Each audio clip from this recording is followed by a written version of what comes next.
Kicking off the show with yesterday's It's So New track from Silverstein, Don't Let Me Get Too Low. It's Peach's Pit Party kicking off on this fine Tuesday, January 14th, 2025.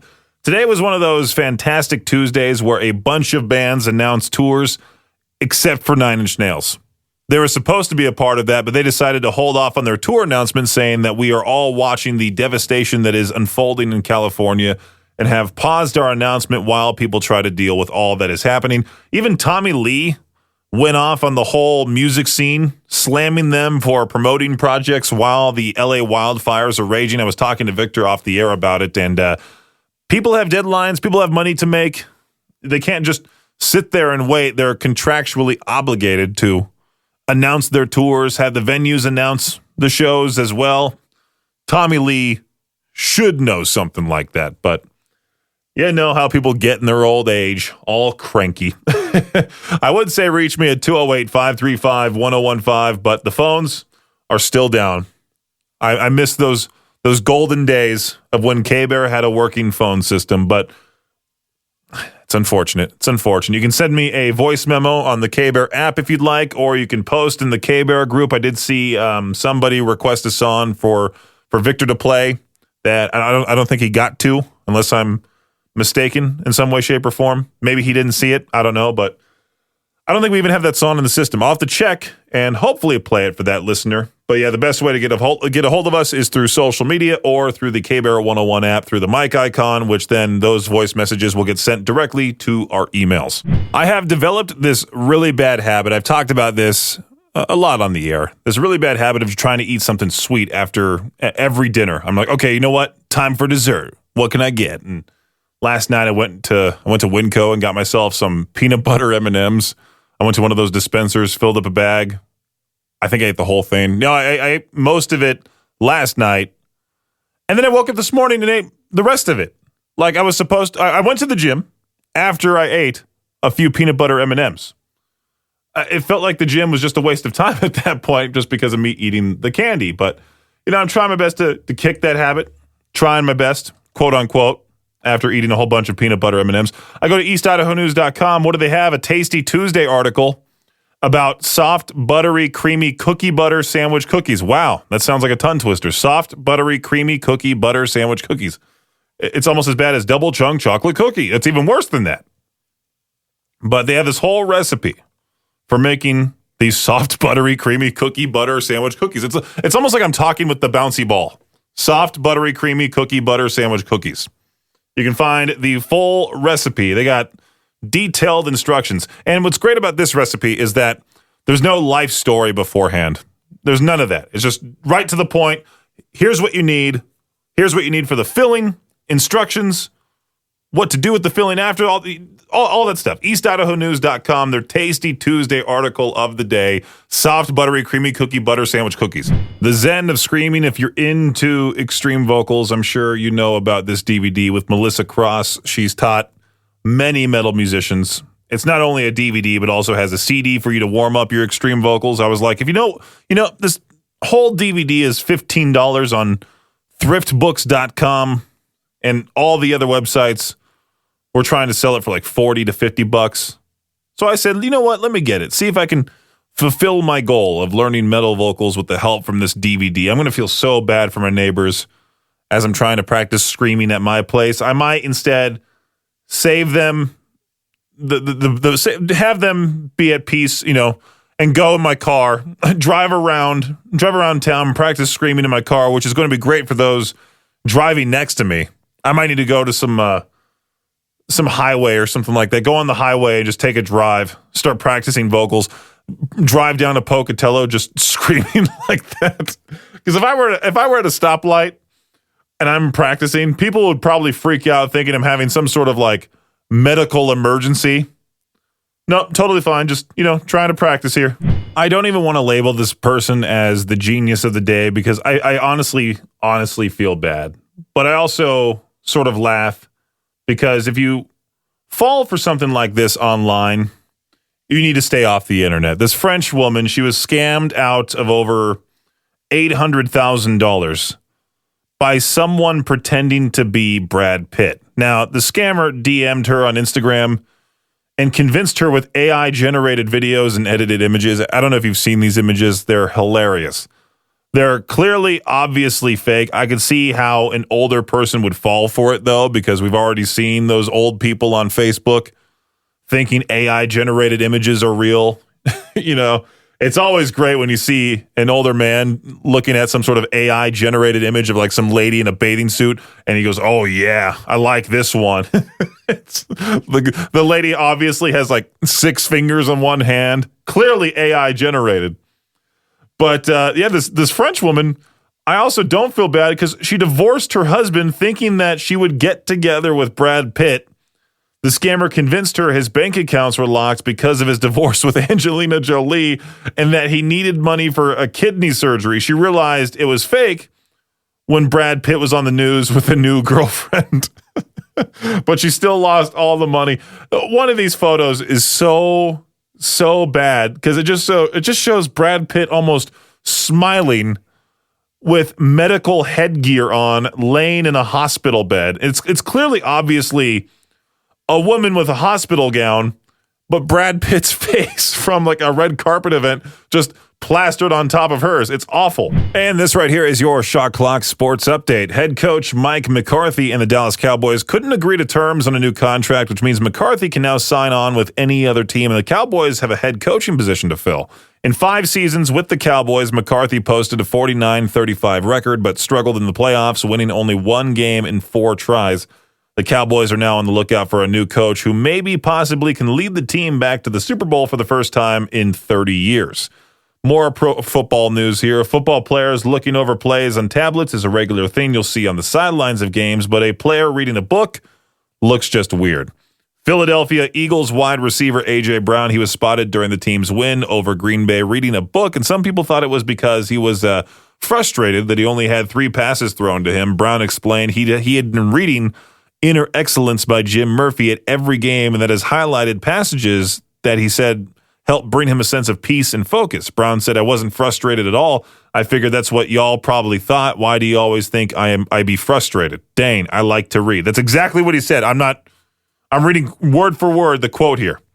College basketball, the explosion of NIL money has changed college athletics, and now a head coach has benched a player for not living up to that paycheck. Rick Barnes benched Tennessee's leading scorer Chaz Lanier during the second half of their game against Texas after just 11 seconds into the half. Barnes explained it took him out of the first play of the second half because he didn't shoot the ball.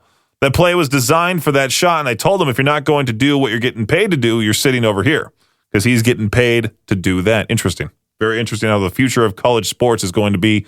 That is it for your Shot Clock Sports Update right here on K-Bear 101. We're helping out our sister channel Z103 in their search for Idaho's #1 baby bump delivered by Mountain View Hospital's new NICU. If you have that baby bump or if you know of somebody with a baby bump and you think they're #1, go ahead and submit their photo through you can use the K-Bear app, the Alt app, or the Cannonball app.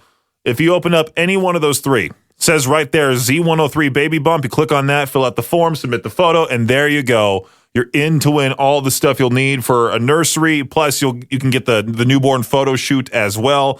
Expensive stuff. You know, the crib, glider rocker, all of that is going to cost you a lot of money. Win it for free with Idaho's #1 baby bump delivered by Mountain View Hospital's new NICU and our sister channel Z103. I was going to talk about this question yesterday, but I think I got distracted by something else and didn't. And then I heard Victor talk about it this morning, which reminded me to talk about it today. Better late than never, right? Well, there's an Ask Reddit question. What has been the biggest middle finger to fans in the history of TV shows? Victor was talking about how Adult Swim canceled Metalocalypse, and when fans launched a letter writing campaign to bring it back, they just aired a segment where they were feeding all the fan letters into a paper shredder. That's funny. That's funny. I think the biggest middle finger for one of the worst endings in television ever was How I Met Your Mother. That show, just the last episode, you can tell they were out of they just wanted to end it. My friend Zach watched the entire series on Netflix, and we were hanging out in an Xbox party while he was watching the last episode, and I wish I had the audio from that day. That guy, he was heated, dude. He was so beyond mad. Oh man, yeah, I'm so upset. I don't have the audio of that reaction. Victor pointed out to me earlier today that 102.7 KISS FM, home of Ryan Seacrest in the morning. Well, not necessarily his home. He's live in New York with the people that work for him live in the LA studio, and they talk via like Zoom every single morning. But he still does his morning show, Ryan Seacrest. You got to give him his credit when credit's due. He's been the host of pretty much everything for a good amount of years, and he's good at it. I won't make fun of the guy. He's one of the biggest personalities out there. But Victor did talk about this question from r/radio. This guy screaming at KISS FM in LA, asking, "What are you even doing?"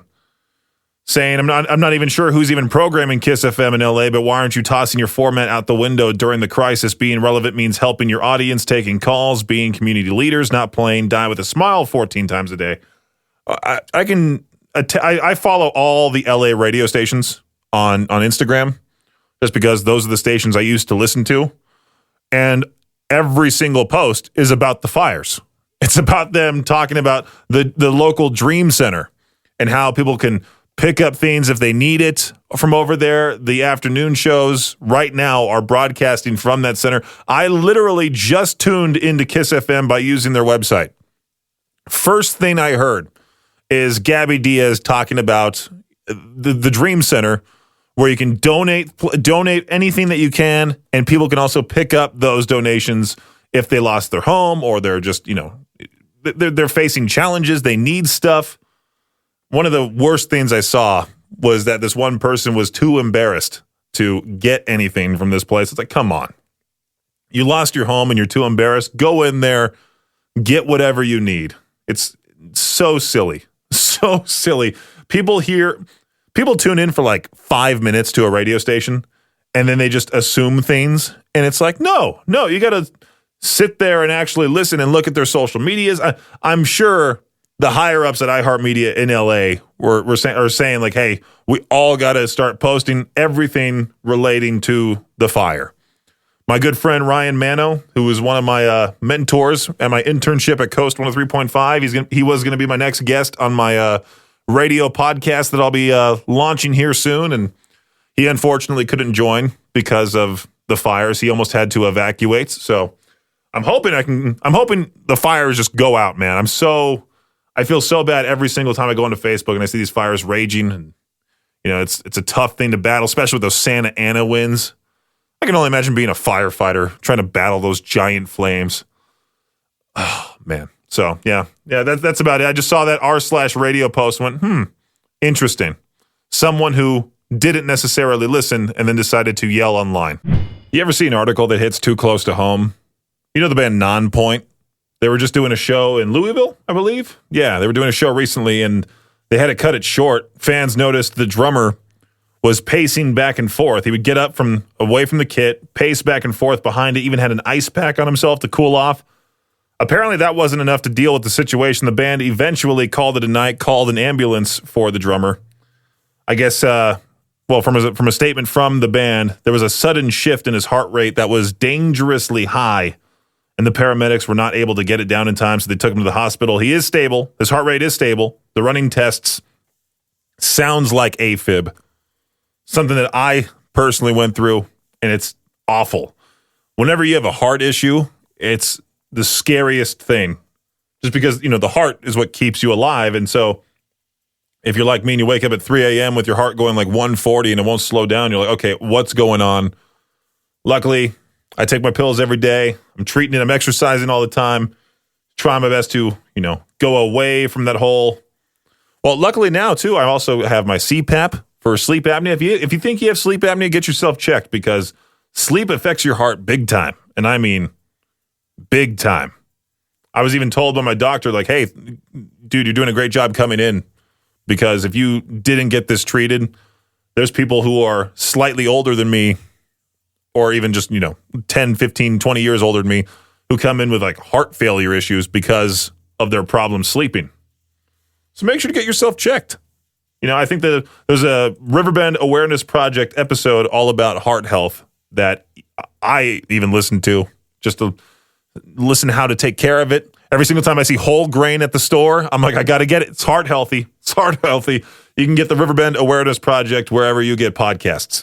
Luckily enough, I got that email from Jade saying that the phones are, in fact, back to working right before the Peach Their Own started. Right before.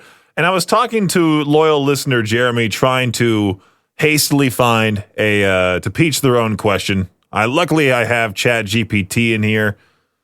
I was thinking maybe, there was a funny one that it had. What's the weirdest food you would deep fry just to see if it works?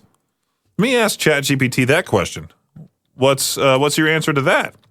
Because they deep fry anything and everything every summer when there's the fair going on. Oh wow, ChatGPT said I'd go with deep fried spaghetti and meatballs. Just toss the whole thing in batter, drop it in the fryer. Would it hold together? Probably not. Would it be a complete disaster to eat? Absolutely. But deep frying can make almost anything better, right? Is what it says. Well, that's a unique answer. So maybe I'll just go with this question, see if anybody else has an answer for it to Peach Their Own. Now that the phones are back on, you can even just request a song if you want to call in and do that. If you want to call in and say hello, you can do that as well. I'm just glad the phones are back online. I've already talked to a lot of people off the air. So what's the weirdest food you deep fry just to see if it works? Let me know right now.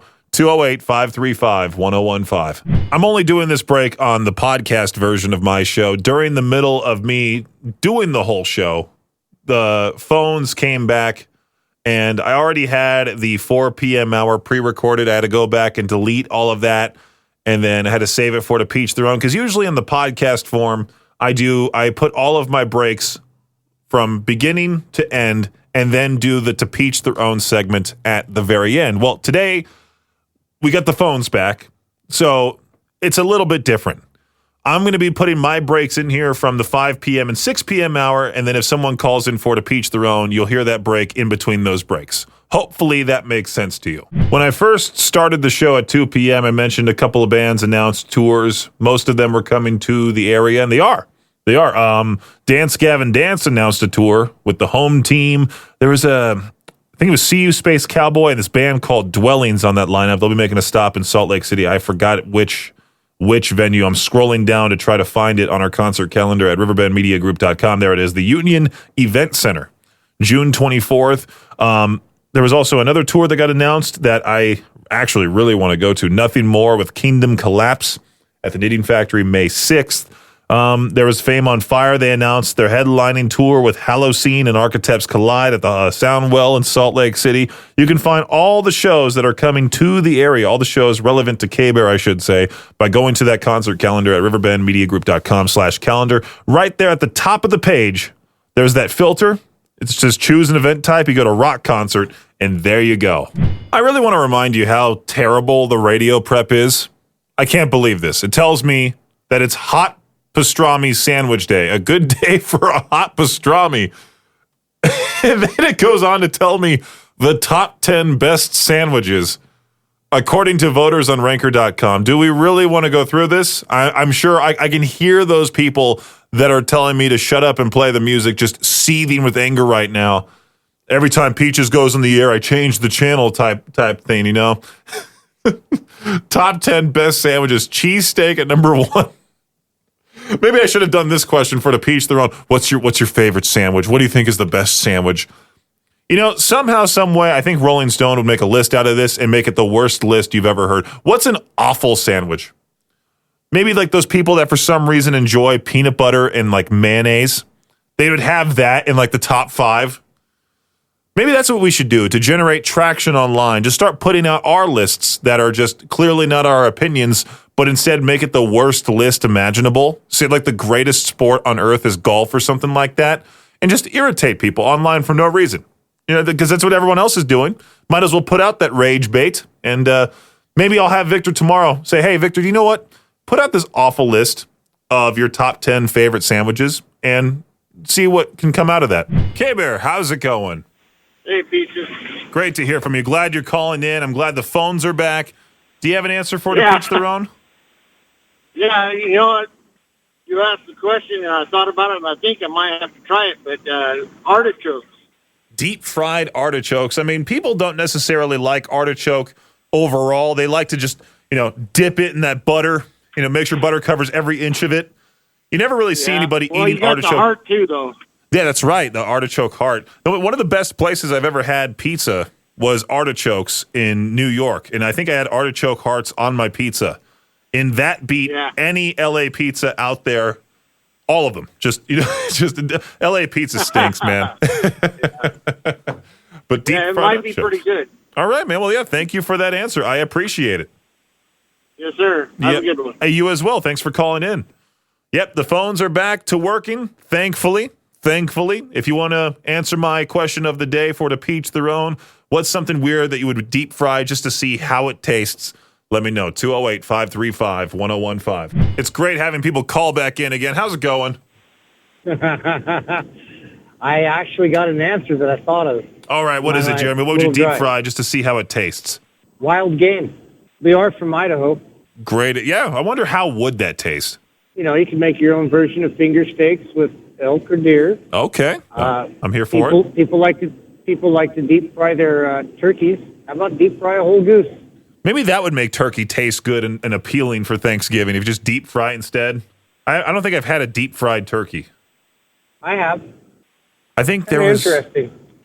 Maybe I did one year and maybe I still didn't like it. I think it might have been like a year ago or. No, not last year. The year before that. I think.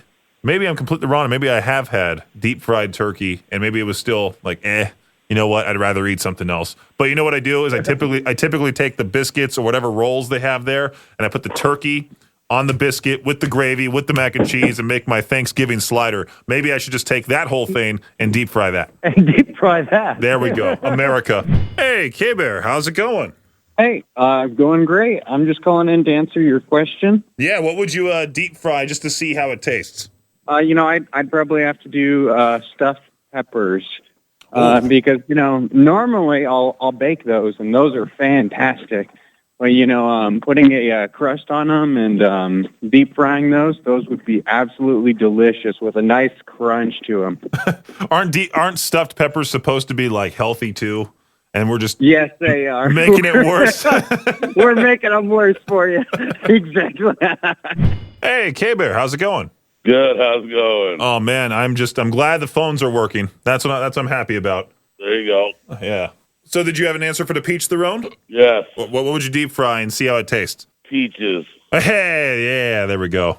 I was talking about that with listener Jeremy about that. I'm like, deep fried peaches. Sure enough. Not the fruit, the dude. The dude, deep fry me, sure. Put me in the tanning booth. Yeah, cannibalism, yeah. Sometimes you wonder how dumb people can be, especially when it comes to traveling, going through TSA at the airport, customs agents at the airport in New Delhi. They had to pull this man aside at a security checkpoint because they discovered a skull with sharp teeth resembling the jaw of a baby crocodile in his suitcase. The Department of Forests and Wildlife confirmed that the skull is from a protected species of crocodile. He was arrested for violating India's Wildlife Protection Act, and the skull was confiscated. It's unclear where he obtained the skull and what he intended to do with it. I'm just assuming he wanted a cool souvenir, and he was trying his best to get away with it, but now, unfortunately, he's in jail. Hey, if you didn't catch the noon hour of Madness and Mayhem powered by Jalisco's earlier today, we've had 30 noon hours now available on demand wherever you get podcasts. And the one from today is now available to listen to on Spotify, Apple Podcasts, our YouTube channel as well. We tried figuring out where exactly the Wake Up, Rock Hard slogan came from. And we even called Howie Rock live on the air. We tried calling Piper. We called Jade.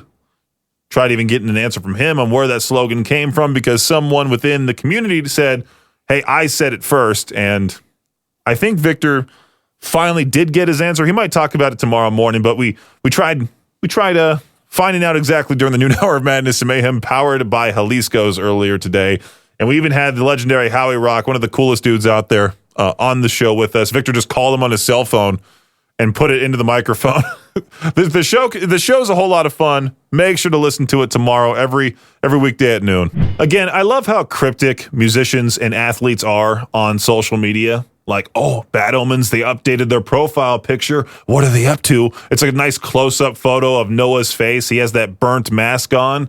I'm sure they'll be releasing some type of new single soon. I'm hoping they do. I've been craving a new single from Bad Omens. They're awesome. They're a great band, and I'm hoping that they release a song that's just as good as every other song from The Death of Peace of Mind, and I'm sure they will. But yeah, it's like every single time a professional athlete's about to end his contract or anything like that, they always unfollow the team they play for on Instagram, and then they update their profile picture. They do all this silly stuff, and it's diva-ish. At least musicians are at least providing people with a new single. Pro athletes, they just go, ooh, where am I going to go? Where am I going to go? Huh? I guess I'll leave you guessing. Thanks for listening to Peach's Pit Party, the podcast. If you enjoyed the show, please share, subscribe, and rate the podcast. Peach's Pit Party is hosted by me, Peaches, a.k.a. Brendan Peach, and is a production of Riverbend Media Group. For more information or to contact the show, visit riverbendmediagroup.com. Until next time, Peach out.